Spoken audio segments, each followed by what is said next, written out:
저는 그 중에서 한 가지만 딱 꼽아서 설명할 수 있다라고 한다면 이 기쁨이라는 단어가 아닐까 생각합니다.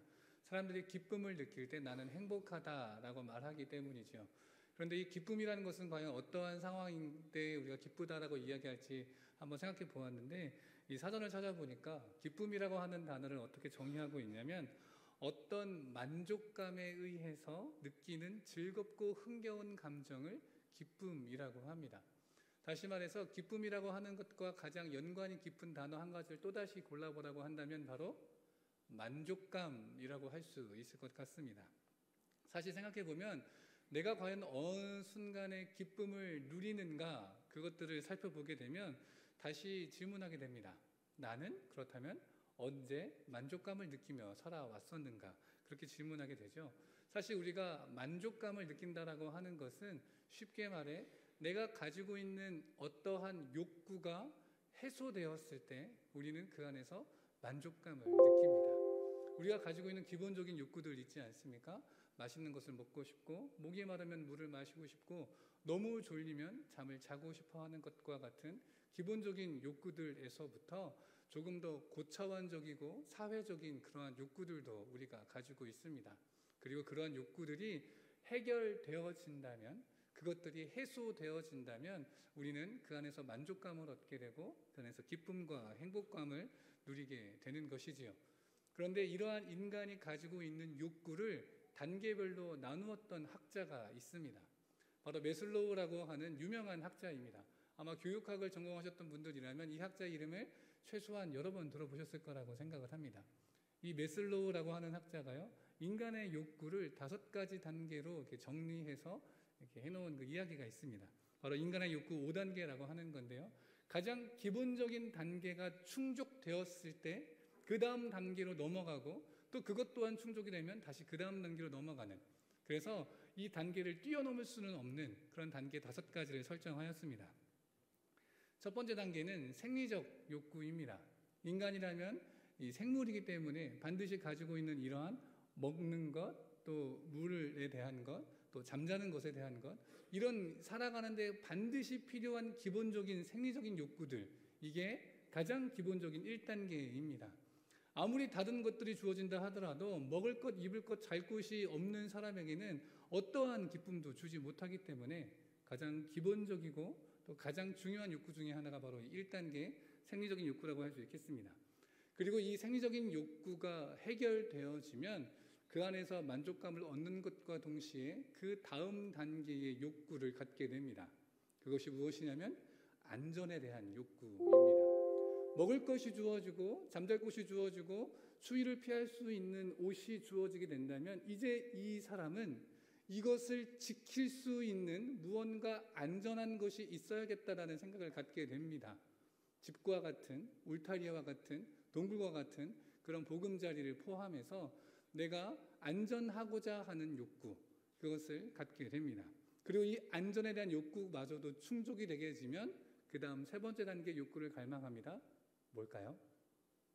바로 애정과 소속감에 대한 욕구입니다. 인간은 사회적인 동물이라고 우리가 많이들 이야기합니다. 실제로 사람은 누군가에게 애정받고 싶어하고 또 누군가에게 사랑을 나누어주고 싶어합니다. 공동체에 들어가서 함께 서로를 위하고 격려하는 삶을 살아가고자 합니다. 서로가 친밀한 관계를 통해서 함께 나아가고자 하는 욕구를 인간들이라면 갖고 있습니다. 그러한 것들이 바로 3번째 단계입니다. 이 3번째 단계, 그것이 충족되면 4번째 단계가 있는데요, 그것은 바로 존중의 욕구입니다. 존중받고자 하는 욕구이죠. 그리고 마지막 단계가 자아 실현의 욕구입니다. 그래서 이 메슬로우는 5가지 단계를 이야기하면서 인간의 마음 상태에 대하여서 이야기하였습니다. 그래서 우리가 이러한 욕구들, 다시 말해 내 안에 만족감이 채워질 때에 기쁨을 느낄 수 있다라고 생각할 수 있는데요, 그러나 한 가지 질문이 생깁니다. 그렇다면 기쁨의 반대말은 무엇일까요? 어떻게 생각하십니까?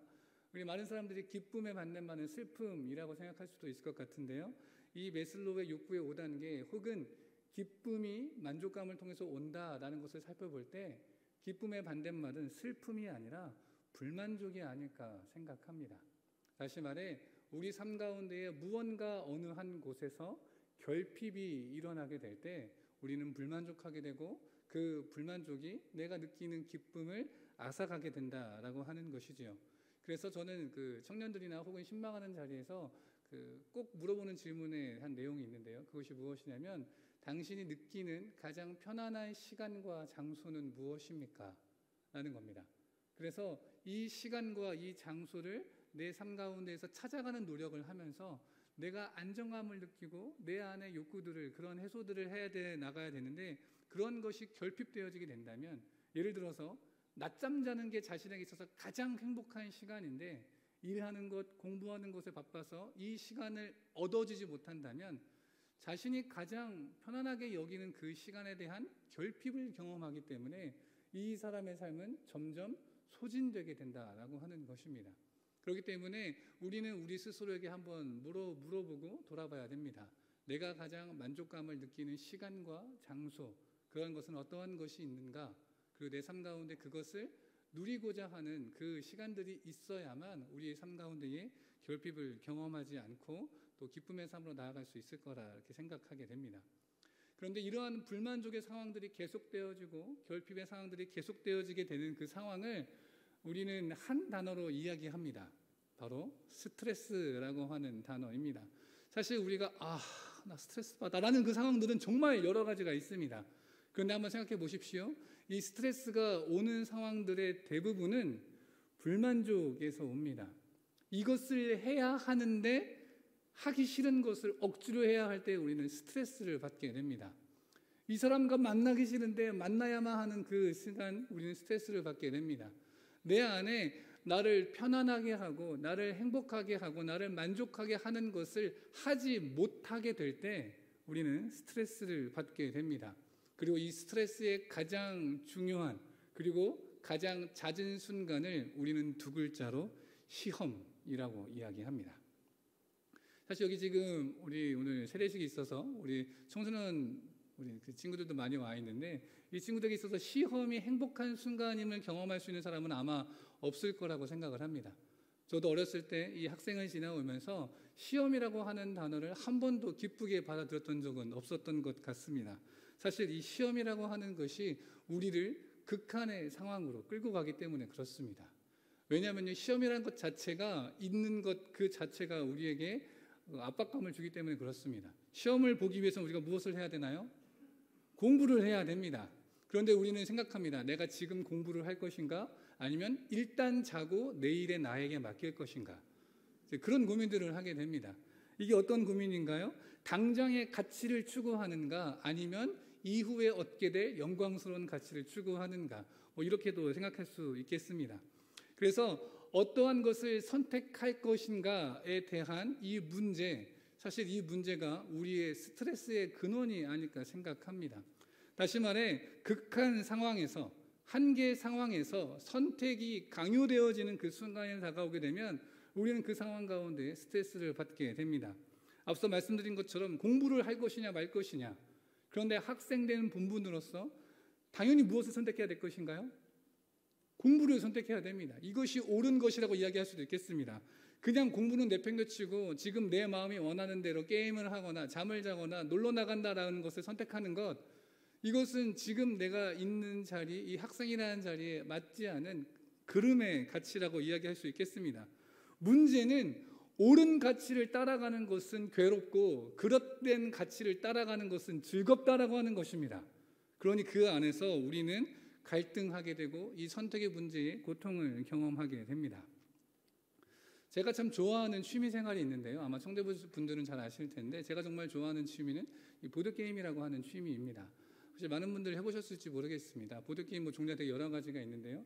이 보드게임을 즐겁다라고 여길 수 있는 그 여러 가지 이유도 있겠지만 그중 한 가지는 선택의 즐거움이라고 하는 것입니다.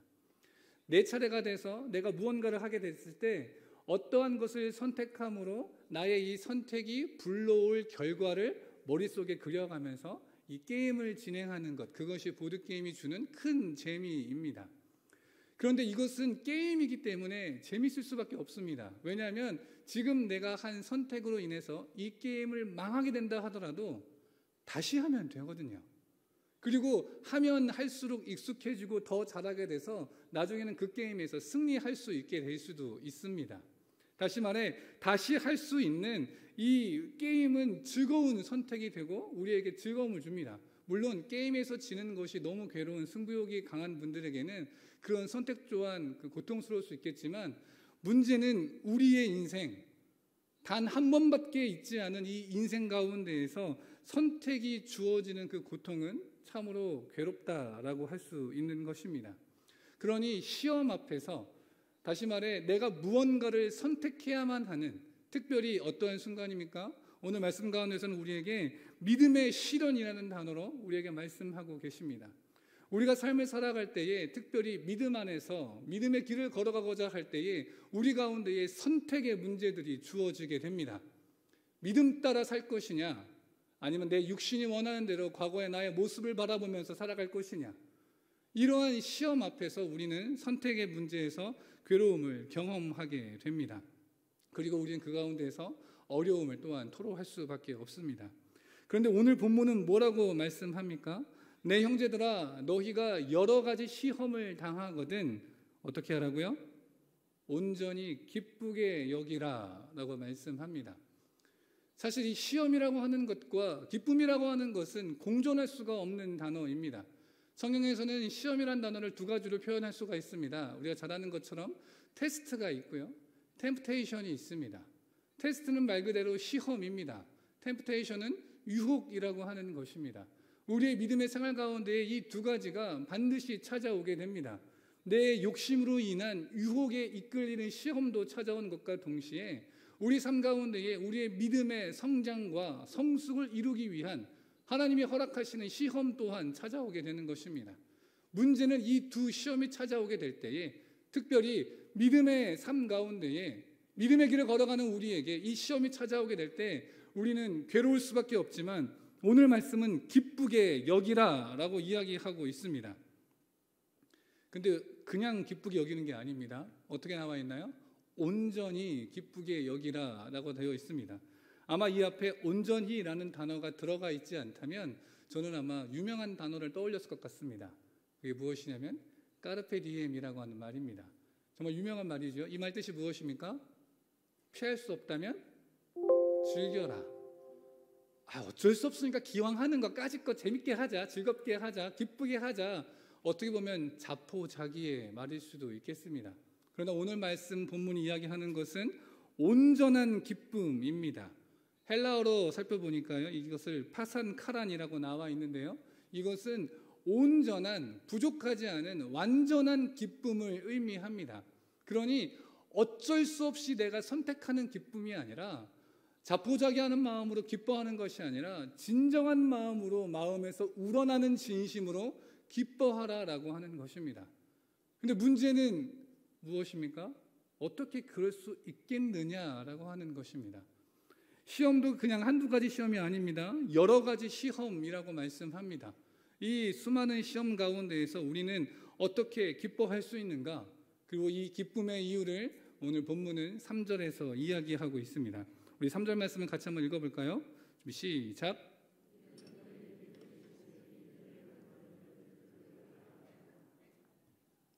아멘. 믿음의 실현이 무엇을 만들어낸다고요? 인내를 만들어낸다라고 말씀하고 계십니다. 다시 말해 인내라고 하는 목적이 있기 때문에 우리는 시험당함을 기뻐할 수 있는 것입니다. 그리고 이 인내가 우리에게 어떠한 유익이 있는지를 성경 말씀은 4절에서 말씀하고 계십니다. 바로 온전하고 구비하여 조금도 부족함이 없게 하려 한다라고 말씀하고 있는 것입니다. 근데 사실 이 말씀을 그대로 읽으면 사실 어떠한 의미인지 잘 와닿지가 않습니다. 대체 온전하고 구비하여 부족함이 없다라는 것이 무슨 말인가라고 우리는 조금 생각을 하게 됩니다. 그래서 조금 더 알아듣기 쉽게 새 번역 성경책을 찾아보았습니다. 새 번역에서는 이 말씀을 이렇게 번역하고 있습니다. 부족함이 없이 완전하고 성숙한 사람. 다시 말해서 믿음의 실현이 우리로 하여금 인내를 얻게 하고 이 인내가 우리로 하여금 어떻게 주어지게 한다고요? 부족함이 없이 완전하고 성숙한 사람이 되어지기 때문에 그러한 사람으로서 만들어줄 수 있는 이 인내가 우리에게 주어지기 때문에 우리는 시험 가운데 기뻐할 수 있다라고 말씀하는 것입니다. 그런데 여러분, 우리 생각해 봅시다. 가능한 것인가요? 다시 말해서 이 땅을 살아가는 동안에 우리가 부족함이 없고 완전하고 성숙한 삶, 누군가요? 예수 그리스도이십니다. 그분의 장성한 분량입니다. 정말 부족함이 없고 완전하고 성숙한 사람으로서 이 땅 가운데서 살아갈 수 있느냐라고 하는 것입니다. 그러니 아마도 오늘 본문이 말씀하고 있는 것은 장차 올 하늘나라에서 이러한 삶을 살아갈 수 있게 되어지기 때문에 이 땅에서 살아가는 동안 우리의 믿음에 시련이 다가온다 할지라도, 우리의 삶 가운데에 어려움이 다가온다 할지라도, 어떻게 보면 우리의 믿음을 흔들 법한 어려움이 찾아온다 할지라도 그것을 견디며 믿음의 길을 걸어갈 때, 그것을 인내하며 걸어갈 때, 다시 말해 좁은 길을 걸어갈 때, 좁은 문을 향해 나아갈 때 우리에게 주어지는 하나님 나라, 우리에게 허락하실 하나님 백성으로서의 영원한 삶, 그것을 바라보며 나아갈 수 있기 때문에 오늘 말씀은 기뻐하라라고 말씀합니다. 본문에서는 분명히 말씀합니다. 그냥 시련이 아니라 믿음의 시련이라고 말씀하십니다. 내 유혹 따라, 내 욕심 따라 주어지는 그런 시련 말고요, 그런 시험 말고요, 우리가 믿음의 길을 걸어가는데 반드시 거쳐야만 하는 나의 옛사람을 죽이고 여전한 세상과의 가치에서 휩쓸리지 아니하고 좌로나 우로나 치우치지 아니하고 하나님의 말씀을 기준 삼아서 걸어가고자 하는 사람들이 반드시 맞닥뜨리게 될 그 믿음의 시련 말입니다. 그 시련 가운데서 우리는 오히려 기뻐해야 된다. 인내함을 통해 우리에게 주어질 천국의 소망을 바라보며 기뻐할 수 있게 되는 것입니다. 여러분, 게임 중에, 자꾸 게임 얘기해서 죄송합니다. 게임 중에 레벨업 노가다라고 하는 용어가 있습니다.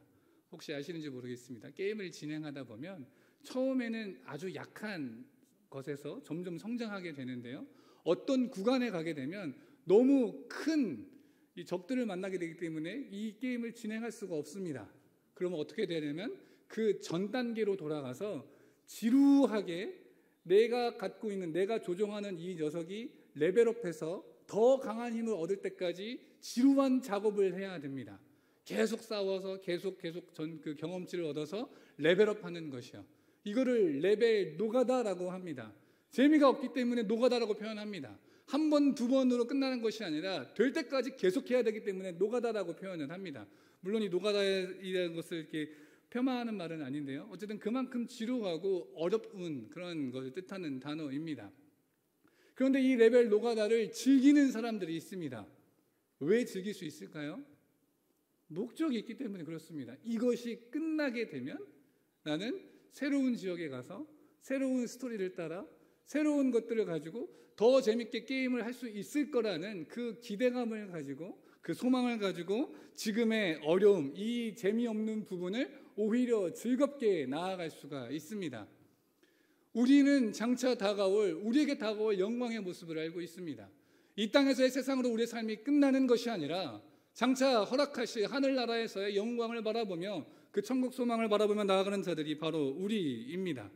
다시 말해 하늘나라의 소망을 두고 이 땅에서 살아갈 때에 예수님이 걸어가셨던 그 길을 나도 따라 걸어가며, 예수님이 나아가셨던 그 좁은 문을 향하여 나 또한 나를 부인하고 십자가를 지며 살아가는 삶, 세상 사람들이 바라본다면 그것이 참 고통스럽고 괴로울 수밖에 없는 길일 수 있겠지만, 예수님을 믿는 우리에게서는, 믿음의 길을 걸어가는 우리에게서는 이 길 또한 오히려 기쁨의 길이 되어야 할 줄을 믿습니다.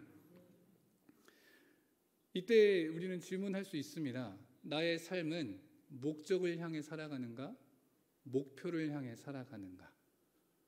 우리 청소년 분들 계시는데요, 여러분들은 목적을 향해 살아가십니까? 목표를 향해 살아가십니까? 이 두 가지의 차이점이 있다면 저는 유지성이라고 이야기할 수 있을 것 같습니다.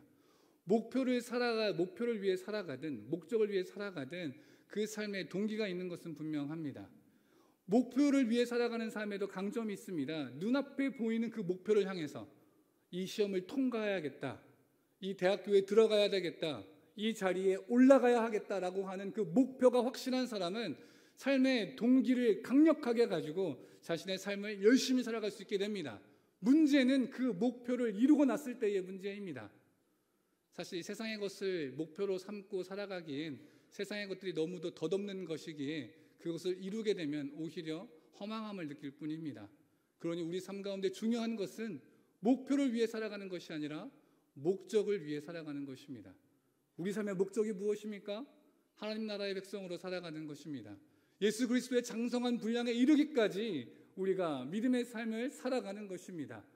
시련이 찾아온다 할지라도, 믿음의 어려움이 찾아온다 할지라도 그것에 굴복하지 않고 오히려 힘을 내어 한 걸음 더 내딛는 것입니다. 그것이 괴로운 일이 될지언정 오히려 이것을 통해 온전한 목적을 이루어갈 수 있게 되기 때문에 기뻐할 수 있는 것, 그것이 우리가 바라봐야 할 목적이 이끄는 삶이 아닐까 합니다. 오늘 5절 말씀을 같이 한번 읽어보겠습니다. 시작.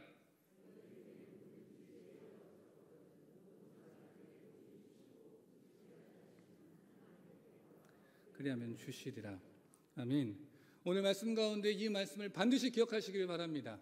우리 가운데 시험이 찾아옵니다. 우리 가운데 시련이 찾아옵니다. 우리 가운데 어려움이 찾아옵니다. 그때 우리는 무엇합니까?